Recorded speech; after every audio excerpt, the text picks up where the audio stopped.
ప్రభుత్వ పదవిలో ఉన్న పవన్ కళ్యాణ్ నటించాల్సిన సినిమాల పరిస్థితి ఏంటి అనేది సస్పెన్స్గా మారింది. ఇక ఆగిపోయినట్టేనని అనే ప్రచారం జరుగుతుంది. ప్రభుత్వంలో ఉన్నప్పుడు సినిమాలు చేయడం కష్టం, రూల్స్ వ్యతిరేకమనే కామెంట్స్ కూడా వస్తున్నాయి. పైగా ప్రతిపక్షం విమర్శలు చేస్తుంది. ఈ నేపథ్యంలో ఇక పవన్ కళ్యాణ్ చేయాల్సిన సినిమాల పని ఏమవుతుంది?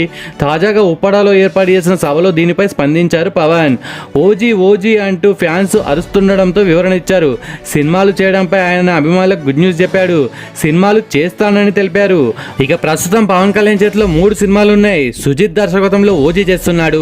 హరీష్ శంకర్ దర్శకత్వంలో ఉస్తాద్ భగత్ సింగ్, ఏఎం రత్నం, హరిహర వీరమల్లు చిత్రాల్లో నటిస్తున్నారు. ఈ సినిమాల చిత్రీకరణ కొంతవరకు జరిగాయి. ఏపీలో ఎన్నికలు రావడంతో ఆపేయాల్సి వచ్చింది.